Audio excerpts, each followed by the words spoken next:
Leis ponderais. As leis ponderais falam da relação da massa das substâncias que participam das reações químicas. E a gente vai ver duas leis ponderais, que é a lei de Lavoisier e a lei de Proust. A lei de Lavoisier é a conservação das massas e a de Proust, a de proporções de massa. Mas antes a gente vai conhecer dois conceitos, de reagente e produto. Numa reação química, reagentes vai ser todas aquelas substâncias que participam da minha reação, que vem antes da minha setinha. E produtos são todas aquelas substâncias que são produzidas durante a minha reação química, certo? Que vem depois da minha reação. Então, uma reação química é exatamente isso, um rearranjo de átomos, na qual eu tenho aí as minhas substâncias, os reagentes, essas substâncias vão aí desfazer suas ligações químicas e elas vão se rearranjar de outra maneira, vão fazer novas ligações e formar novas substâncias, os produtos. Então, reagentes, quem participa da minha reação, produto, quem é formado durante a minha reação. Então, vamos aí para a lei de Lavoisier. Talvez uma das leis mais conhecidas, certo? E você já deve ter até ouvido falar da frase: na natureza nada se cria, nada se perde, tudo se transforma. E o que Lavoisier quer dizer com isso? Quer dizer que a massa se conserva. Tudo que eu tiver antes da minha reação nos reagentes, eu vou ter depois da minha reação nos produtos, certo? Ou seja, na natureza, nada se cria, nada se perde, tudo se transforma. Quer dizer que eu vou ter aquelas mesmas substâncias, só que elas vão estar... Eu vou ter aqueles mesmos componentes, só que eles vão estar de maneira diferente, certo? Vão aí se transformar, ser uma nova substância, beleza? Então, o Lavoisier era um cara que gostava muito de pesar as coisas. Ele fazia as reações e pesava quantitativamente aqueles meus reagentes e aqueles meus produtos. E ele percebeu que a soma das massas antes da reação era igual à soma das massas depois da minha reação. Por isso, a lei da conservação das massas. Tudo que eu tinha antes da minha reação é igual a tudo que eu tenho depois da minha reação. Veja só, por exemplo, aqui eu tenho um gás hidrogênio mais o gás oxigênio, que eu vou aí ter a formação de água. Então, ele percebeu o seguinte: se ele pegasse 2 gramas de gás hidrogênio com 16 gramas de gás oxigênio, eu teria aí, certo? A formação de 16 gramas de água. Veja, 2 gramas mais 16 gramas igual a 18 gramas. E ele percebeu que se ele tivesse 4 gramas de hidrogênio com 32 gramas de oxigênio, eu teria aí 36 gramas de água, tá? Então, tudo que eu tenho antes da minha equação, da minha reação, é tudo que eu tenho depois da reação. A massa se conservou. Qual a diferença? É que aqui eu tinha gás hidrogênio e gás oxigênio. Então, elas se formaram, se juntaram e se transformaram numa outra coisa. Ninguém na água, mas a massa permaneceu igual, tá? Então, tudo que eu tiver antes da minha reação, a massa que eu tiver antes, vai ser igual à massa que eu vou ter depois da minha reação, beleza? E aqui eu trago um exemplo para vocês de 2 experimentos. No primeiro, eu coloquei aí 12 gramas de carbono, que vai reagir totalmente com 32 gramas de oxigênio e formar aí 44 gramas de gás carbônico. E no segundo, eu tenho aí 16 gramas de carbono para reagir com 32 gramas de oxigênio. Só que, olha só, formou quanto de gás carbônico? 44. Como assim? Agora vai surgir para a gente 2 termos: excesso e reagente limitante. Reagente excesso e reagente limitante. Eu vi no primeiro experimento, certo, que 12 gramas de carbono reage totalmente com 32. Só que nesse segundo, eu coloquei quantos gramas de carbono? Coloquei 16. 16 vai reagir totalmente com oxigênio? Não, por quê? Porque reage totalmente com 32 gramas de oxigênio, 12 gramas de carbono. Então, eu coloquei 16, mas só a quantidade que vai reagir vai ser 12. Eu coloquei 16 gramas, mas só 12 vai reagir. E esse 12 vai reagir com quanto? 32 gramas, certo? E formar aí 44 gramas. Igor, mas e o restante do carbono? Esse restante do carbono ele vai aparecer no final da minha equação, certo? Em excesso. E quem é esse excesso? 4 gramas. Por quê? Esse excesso ele vai ser minha quantidade de reagente que não vai reagir. Ele vai ser a sobra. Isso quer dizer o quê? Que eu coloquei mais quantidade de carbono do que o necessário para reagir com o oxigênio, certo? Então, aí eu coloquei 16, mas só 12 gramas reagiu. E 4 gramas aí ficou no excesso, beleza? Então, o carbono, ele é o meu agente em excesso. Meu reagente em excesso é o carbono. Agora, veja só. Quem aí está impedindo que a minha reação aconteça? Que mais reação aconteça? O oxigênio. Por que é o oxigênio? Imagine só. Se eu tivesse mais quantidade de oxigênio, esse 4 gramas de carbono, ele ia reagir, não iria? Pois bem, como é o oxigênio que está impedindo que a reação aconteça, é o que está faltando, eu chamo ele de agente limitante. Então, excesso é aquele que sobra, certo? E o limitante é aquele que falta. Então, eu posso provar, gente, a lei de Lavoisier nesse exemplo, no segundo exemplo aí, de duas maneiras. Uma considerando o excesso e a outra sem considerar o excesso, certo? Como é que eu faço isso? Massa antes é igual a massa depois e massa que reagiu é igual a massa que foi produzida. Isso daqui são duas coisas diferentes, porque veja só. Massa antes, massa depois. Vamos fazer aqui. Quem é a massa antes? Foi 16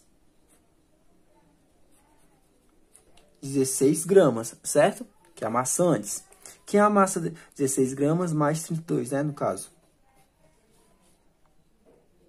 Quem é a massa depois? A massa depois é o 44 mais o 4 gramas de excesso, né? Porque essa aqui a gente pode considerar o excesso. A gente considera o excesso. Certo? A gente considera o excesso. Massa antes, massa depois. Então, aqui 16 com 32 dá igual a 48 gramas. Que vai ser igual a 48 gramas. Então, massa antes, massa depois, 48 gramas que deu em cada lado. Deu certo aí? Deu, conservação de massa. E se eu fizer... Isso aqui é daqui.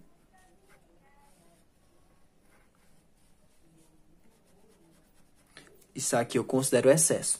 E agora, massa que reagiu e massa que foi produzido. Olha só, quanto foi a massa que reagiu? Foi apenas 12 gramas que reagiu com 32 do oxigênio. Que reagiu formando aí quanto? Que reagiu formando aí 44 gramas, certo?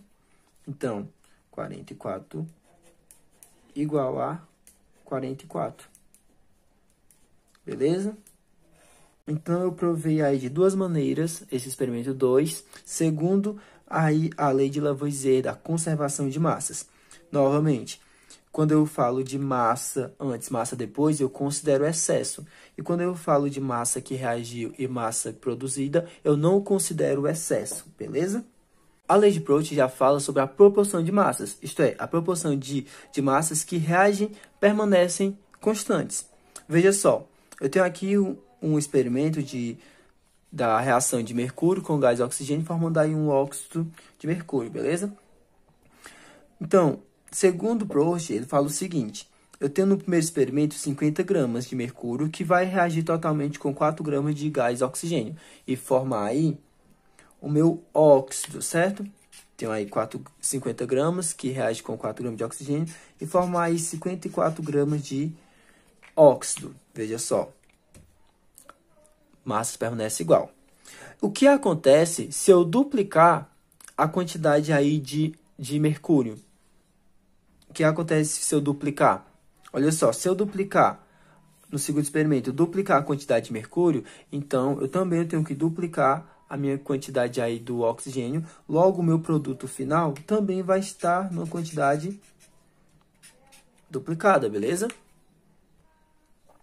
Ou seja, se eu dobrei aqui, aqui eu vou ter que dobrar também. E se eu dobrei neles, então aqui também vai estar o dobro. E como que eu faço para provar a lei de Proust? É bem simples, é só eu dividir um, certo? O segundo pelo primeiro. E aí eu vou ter que ter uma constante. Por exemplo, 100 dividido para 50 vai ser igual a 8 dividido para 4, que vai ser igual a 108 dividido para 54. 100 dividido para 50 vai dar igual a 10 dividido para 5, 2. 8 dividido para 4, 2 também. 108 dividido para 54, 2. Veja que todos estão 2, estão dando 2, tá? Então, aí eu tenho uma constante. Logo, assim eu estou provando a lei de Proust, certo? A das proporções tem que ser constante. A proporção das massas que reagem permanece constante. A lei de Proust, ela também permite prever alguns experimentos. Veja só. Se eu colocar aqui, por exemplo, 10 gramas de mercúrio para reagir com 10 gramas de oxigênio, o que vai acontecer? Será se os 10 gramas todos de mercúrio vão reagir? Será se as 10 gramas de oxigênio todo vai reagir? O que vai acontecer? Como a lei de Proust é uma lei das proporções, por exemplo, se eu fizer o dobro aqui, aqui também vai ser o dobro, e aqui vai acontecer o dobro, então ele permite saber a quantidade de proporção que vai reagir e quem vai reagir com quem. Olha só, então eu posso fazer o seguinte, veja só. Eu fiz experimentalmente e sei que 50 gramas de mercúrio vai reagir com 4 gramas de oxigênio. Então, 50 gramas de mercúrio vai reagir com 4 gramas de oxigênio. Então, quanto de mercúrio vou precisar para reagir com 10 gramas de oxigênio? Fazendo a equação aqui, vai dar x igual a 125 gramas. Ou seja, 125 gramas. Para me reagir 10 gramas de oxigênio, eu preciso de 125 gramas de mercúrio. Eu tenho 125 gramas de mercúrio? Não, não tenho. Eu tenho apenas 10 gramas. Logo, esses 10 gramas aqui, aliás, logo esses 10 gramas de oxigênio, ele não vai reagir.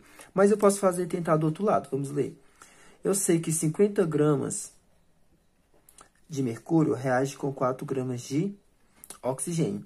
Então, quanto de oxigênio eu vou precisar para reagir com 10 gramas de mercúrio? Fazendo aí minha equação cruzada, certo? Eu vou ter x vai ser igual... Então, x vai ser igual a 0,8 gramas. Então, veja só. Quantos de oxigênio eu preciso para reagir com 10 gramas de mercúrio? Apenas 0,8 gramas. Eu tenho 0,8 gramas? Tenho, certo? Coloquei 10 gramas para reagir. Só preciso de 0,8, tá? Então, se eu quisesse reagir 10 gramas de oxigênio, eu precisaria fazer o quê? Aumentar a quantidade de mercúrio, tá? Que eu precisaria de 125 gramas de mercúrio. Mas, para mim reagir esses 10 gramas de mercúrio, eu só preciso de 0,8 gramas de oxigênio. Então, a lei de Proust me permite isso. Eu saber a quantidade de reagentes que eu preciso para acontecer a minha reação. Segundo aí a lei da proporção das massas. Então, a lei de Proust, ele nos ajuda a identificar quem está em reagente limitante e quem é o reagente em excesso. Então, quem aí é o reagente limitante, o excesso?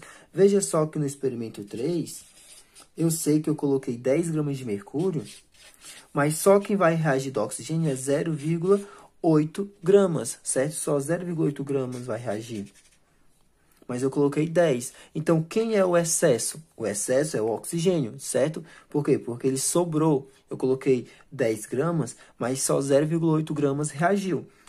certo? Então, eu coloco aqui, reagiu 10,8 gramas de produto que foi formado, certo? E quem é o limitante? O limitante é aquele que falta. Vocês não concordam que se eu tivesse uma maior quantidade de mercúrio, ele ia conseguir reagir com a maior quantidade de oxigênio? Então, é ele que está faltando aí na minha reação. Logo, ele que é o reagente limitante, tá? Então, aqui eu tive a quantidade mais o excesso, beleza?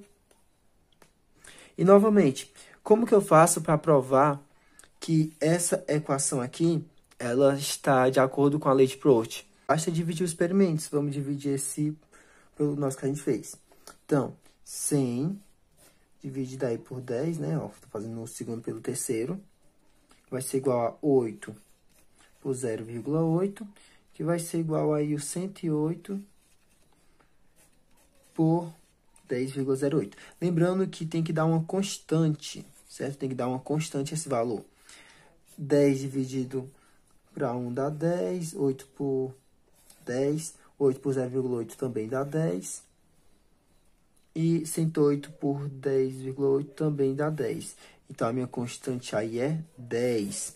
Todos 10, então, estamos aí comprovando a lei de Proust. E é importante lembrar, gente, que na lei de Proust, eu vou considerar apenas o que reagiu. Reage e forma, tá? Só o que reagiu. Não vou considerar o excesso. Logo, esse excesso aqui, ele não entra na minha equação para provar, não. Beleza? Para provar a lei de Proust, não. É só o que reage e forma.